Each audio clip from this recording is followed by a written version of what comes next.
સુરેન્દ્રનગરનું લીંબડી કે જ્યાં એસટી બસની સમસ્યાના કારણે હલ્લાબોલ થયો, વિદ્યાર્થીઓએ હોબાળો મચાવ્યો। લીંબડી ચૂડા તાલુકાના રૂટની મોટાભાગની એસટી બસ બંધ અને કેટલાક રૂટનો સમય મોડો કરવામાં આવતા લીંબડી બસ ડેપો પર વિદ્યાર્થીઓએ હોબાળો મચાવ્યો। 24 કલાકની અંદર એસટી બસના રૂટ ફરીથી ચાલુ નહીં કરવામાં આવે તો ઉગ્ર આંદોલનની ચીમકી ઉચ્ચારી છે।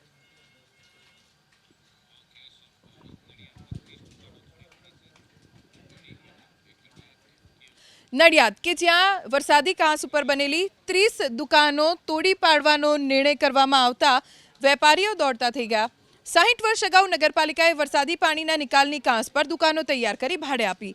જો કે ગયા વર્ષે નગરપાલિકાએ કાંસની તપાસ કરતા કચરો જામી ગયાની હકીકત જાણવા મળી, જે બાદ નગરપાલિકાએ પોતાની માલિકીની દુકાનો ખાલી કરવા દુકાનદારોને નોટિસ ફટકારી, પરંતુ દુકાનદારોએ કરેલા કેસ પર કોર્ટે નગરપાલિકાની તરફેણમાં ચુકાદો આપ્યો। ત્યારે હવે કોર્ટના ચુકાદા બાદ નગરપાલિકા ઝડપથી તમામ 30 દુકાનો ખાલી કરાવવાની કામગીરી કરશે।